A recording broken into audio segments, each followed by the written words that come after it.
Muy buenas tardes amigos, este es el programa Diálogos del Montoner. Bueno, hoy día inauguró el puerto de Chancay, este megapuerto que va a convertir en el Perú, a las costas peruanas en el eje de conexión del Océano Pacífico y el Atlántico.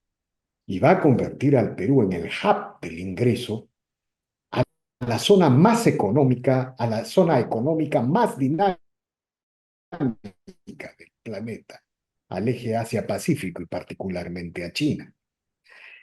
Este proyecto, que se inicia en su primera etapa, representa, a nuestro entender, un punto de inflexión en los proyectos, en las visiones que se tiene sobre el país, porque no solamente convierte al Perú en un protagonista del sur, del extremo, en el extremo del continente, al conectar dos océanos y al conectar la zona económica más activa del mundo, la que más crece, la que más reduce pobreza, la que más incrementa clases medias.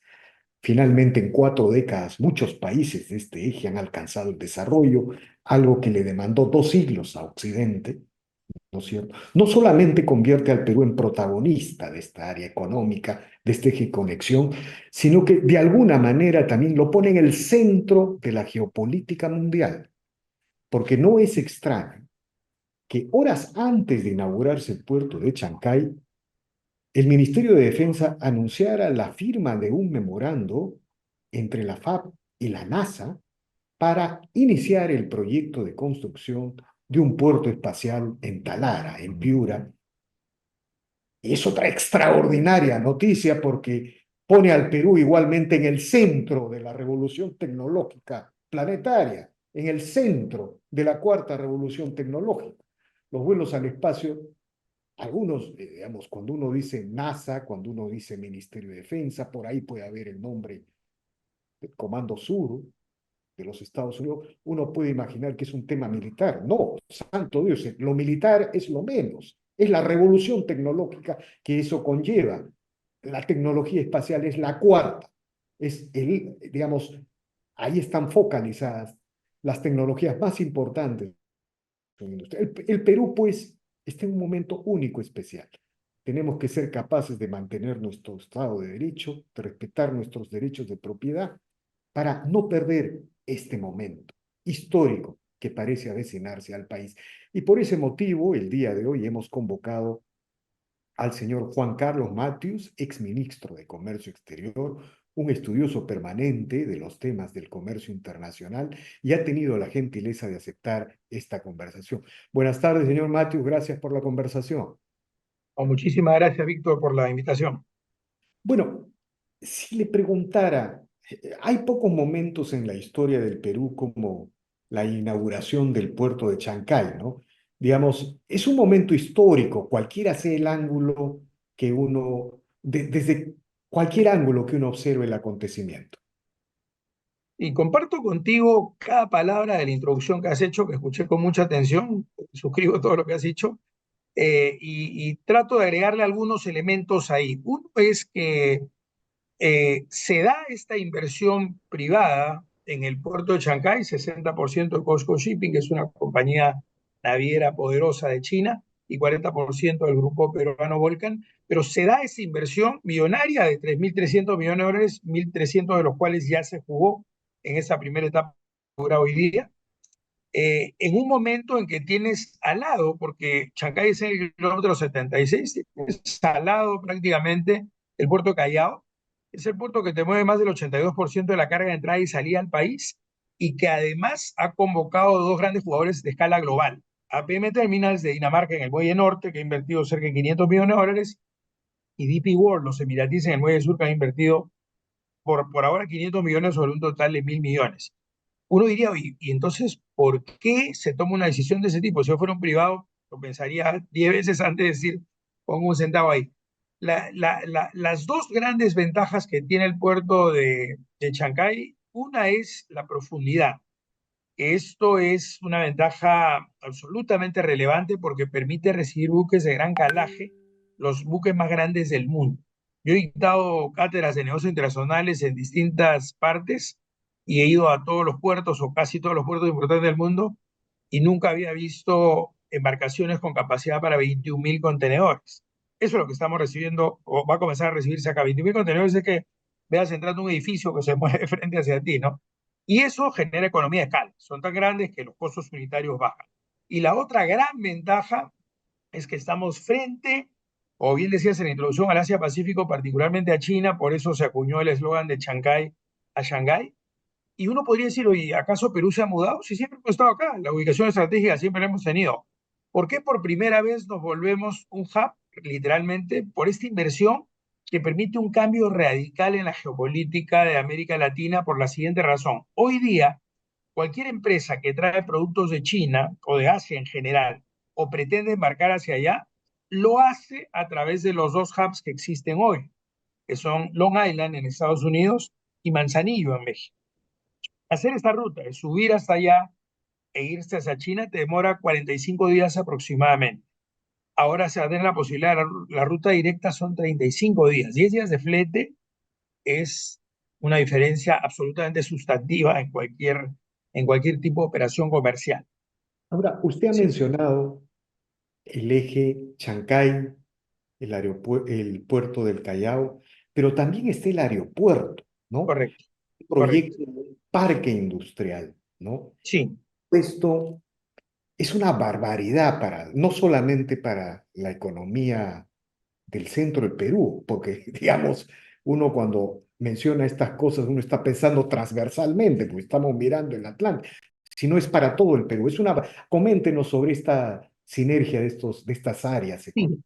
sí. Sin duda le suma mucho el aeropuerto, que es una ciudad aeropuerto y que va a ser la primera en América Latina y que toma el modelo, pues un Schiphol en Ámsterdam o el aeropuerto de París. Aunque el aeropuerto como tal es concebido para el tránsito de pasajeros, va a estimular el turismo fundamentalmente y la carga de perecibles frescos. El Perú también exporta y está creciendo.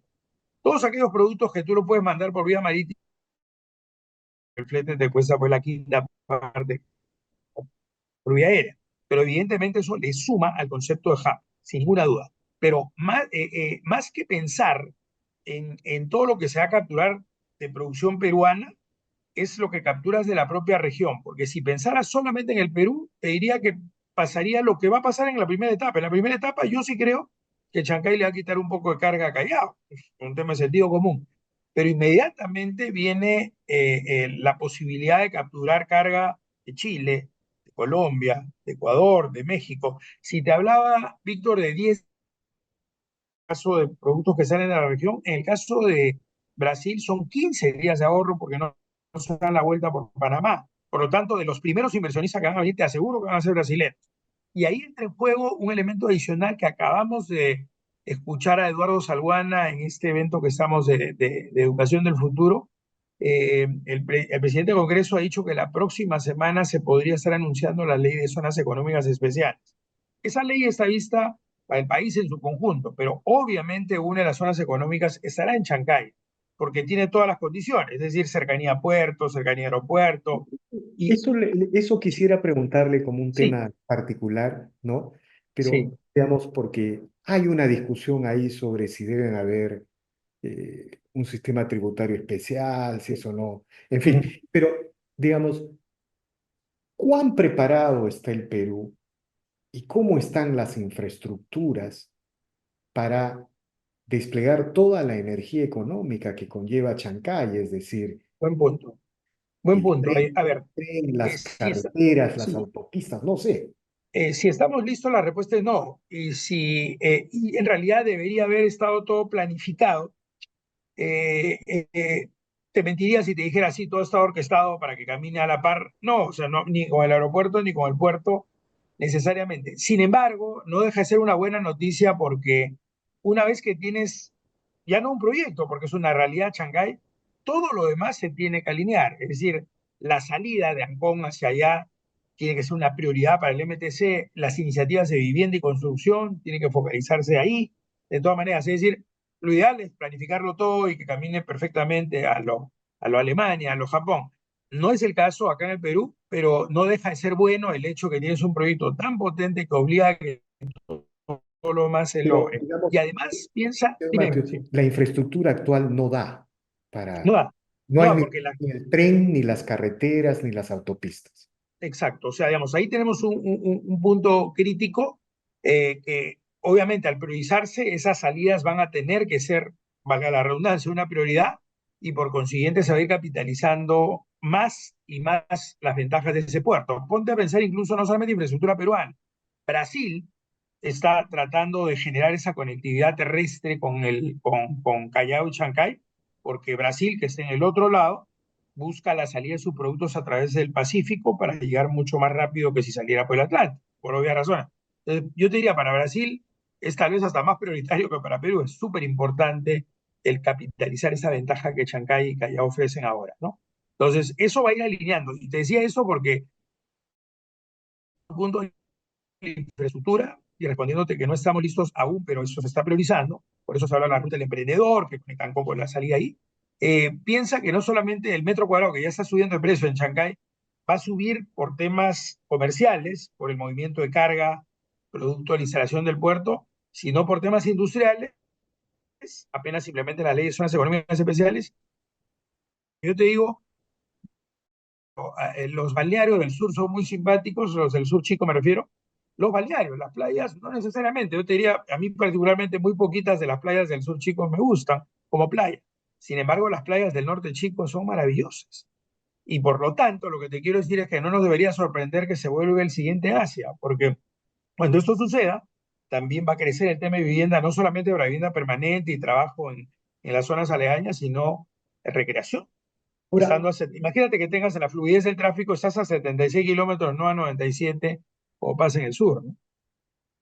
Chancay está considerada en varias etapas, ¿no es Sí, cierto? Esta primera etapa y una segunda etapa, y también incluye esta idea de parque industrial, es decir, sí, tiene un proyecto con miles de hectáreas para instalar sí, sí, factorías, sí, producción, desde sí. autos eléctricos hasta productos de última generación. Cuéntenos estas tres etapas, cómo se han considerado y cómo se potencian a partir de Sí, este caso. a ver, en realidad esa segunda etapa ya entraría en funcionamiento apenas se apruebe esa ley de zonas económicas especiales. La ley de zonas económicas especiales conjuga este concepto de zonas francas, parques industriales, parques ecoindustriales, SET, que era la zona estratégica de desarrollo.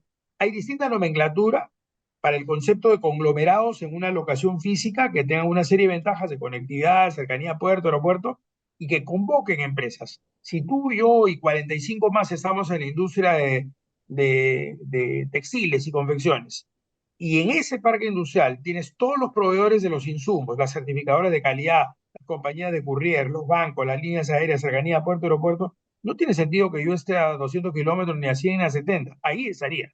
O sea, aún si no hubiera las ventajas tributarias, que son las que están efectivamente en discusión, porque la propuesta es que sea 0% y el MEF insiste en que sea 15%, aún sin esas ventajas, porque hay países que tienen zonas económicas sin ventajas tributarias, las economías de escala, producto de tener todos juntos, significa un plus importante. Es más, yo he estado en parques industriales en distintas partes y he visto zonas francas, zonas económicas y en algunos casos el descarte de una industria es el insumo principal en la otra. O sea, se genera una simbiosis que permite que todo se potencie, ¿no?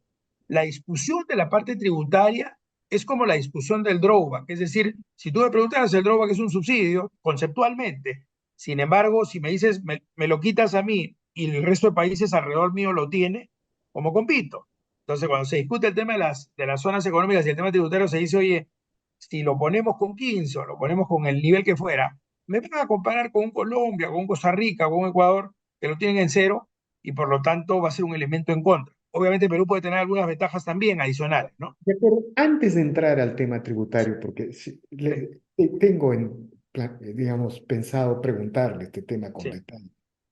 La idea, entonces, de que se trata exclusivamente de una inversión china, sí. mayoritaria, es verdad, Ujú. 60%, pero si uno ve la participación de Volcan, 40%, las dos empresas que invierten en el Callao, la empresa que está en el aeropuerto, uno podría decir que toda esta área, esta especie de hub, ¿no? Sí.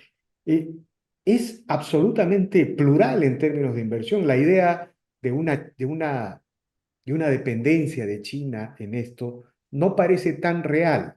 es más bien parte de algunas estrategias, de alguna geopolítica, ¿no? Sí, yo concuerdo con esa posición en el sentido de que es una inversión privada de uso público. No es una fábrica mía. Yo soy chino, invierto en la planta y yo gobierno en esa planta. No, es una inversión como si fuera una carretera, es un puerto, es de uso público.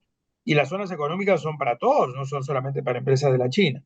Y yo lo que creo es que si uno lo piensa incluso en términos geopolíticos, yo diría que Estados Unidos, sea el Partido Demócrata como el Republicano, descuidaron la prioridad que debieron ponerle a América Latina.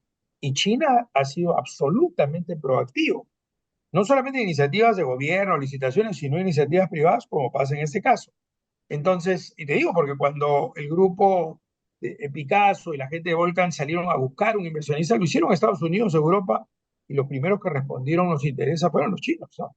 Entonces, y eso ha pasado en todos lados, en energía, en todos lados. Entonces, ya sabemos lo que está pasando acá. Ha crecido mucho la inversión, al punto que muchos dicen que el Perú se está casando con China, pero coincido con tu posición en el sentido que no es un tema casarnos con China. Yo lo he respondido ante foros de inversión en Estados Unidos, en Emiratos Árabes, en España, etcétera. Yo decía, la mayor evidencia que no estamos casados con nadie es que tenemos 22 tratados de libre comercio, ahora 23 con el de Hong Kong. Y además, le decía a Estados Unidos, el primero se firmó con Estados Unidos. O sea, si hago una fiesta y tú no vienes y vienen 1.000 chinos, bueno, no te quejes, pues yo te invité al mismo tiempo que invité al resto, ¿no?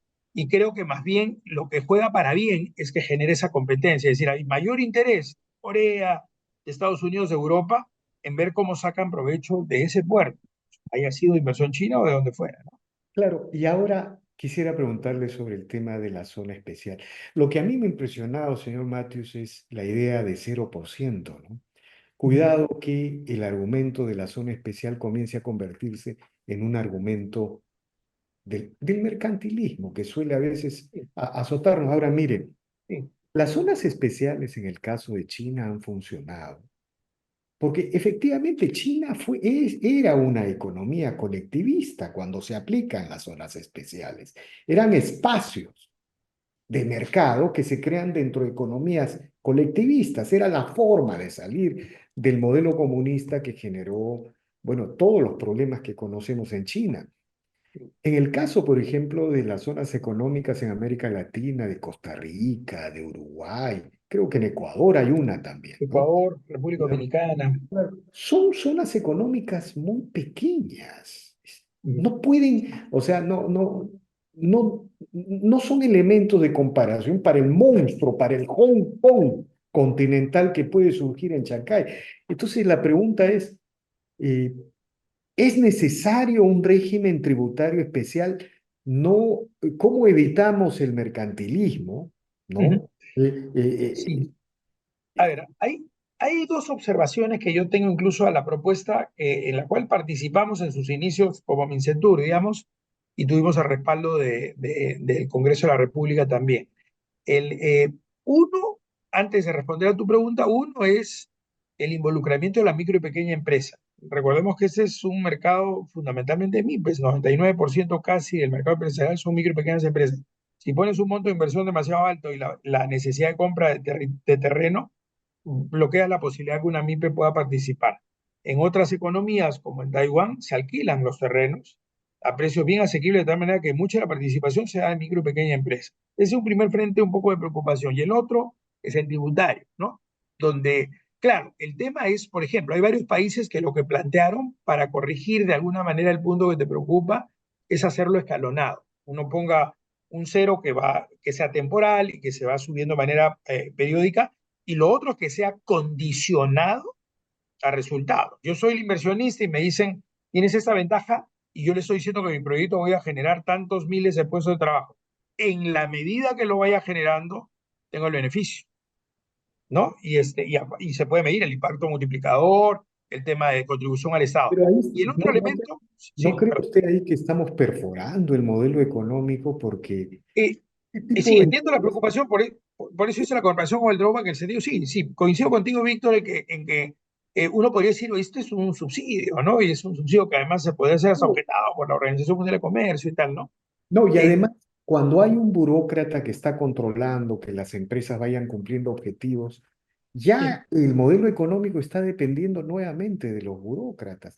Y cuidado sí, que eso vaya a ser un obstáculo finalmente sí, en el mediano y largo sí. plazo para Chancay. Sí, sí, lo ponía como una referencia, pero es totalmente válido, es una preocupación absolutamente legítima. Lo que yo sí tengo siempre en cuenta cuando se plantean algunos incentivos, yo no soy creyente de los subsidios, nada de esa figura, ¿no? Yo soy de mercado abierto, de competencia, obviamente con un rol regulador del Estado, ¿no? No es que el Estado esté parado mientras la oferta y la demanda juega, no. Tiene un rol promotor, facilitador y regulador de la actividad empresarial, por eso existe Indecopi, SUNEDU, SUNAFIL, OCIPTEL o SINEMI, entes reguladores. Entonces sí creo, obviamente, que tiene que haber un tema de regulación importante. Pero el otro elemento que siempre tengo en cuenta es la comparación con tus competidores. Por eso hice la comparación con el drawback. Conceptualmente, el drawback es un subsidio y te devuelven más de lo que correspondería legítimamente. El tema es que así lo aplican los países que compiten con nosotros. Entonces, industrias que han estado ajustaditas como la de textiles y confecciones, te quitas el drawback y dejas de respirar, en algunos casos, ¿no? Entonces, lo propio pasa acá, que se está hablando de cero sobre una inversión que no existe, una inversión nueva, porque si me dices cuánto ha generado las zonas económicas, llamadas zonas francas en el Perú hasta hace un tiempo, son ocho, cuatro operan y facturan 75 millones de dólares, que es nada para exportación. Nada. O sea, yo te estoy hablando que en Uruguay generan 2.000 millones de dólares, o sea, una economía chiquita. Aquí estamos hablando de nada, ¿no? Entonces, claramente no están planteadas como debería ser. Si yo estoy acá en el frente al Puerto Callao, tengo una planta que proceso algo y lo exporto, y me dicen una zona franca en Hilo, y yo me voy a mudar 1.000 kilómetros para producir allá, y cuando tengo que embarcar por un puerto internacional que tendría que ser Callao, tengo que pagar 1.000 kilómetros de flete para salir, y probablemente traiga insumos de fuera, para lo cual va a pagar otros 1.000 kilómetros para llevarlos allá.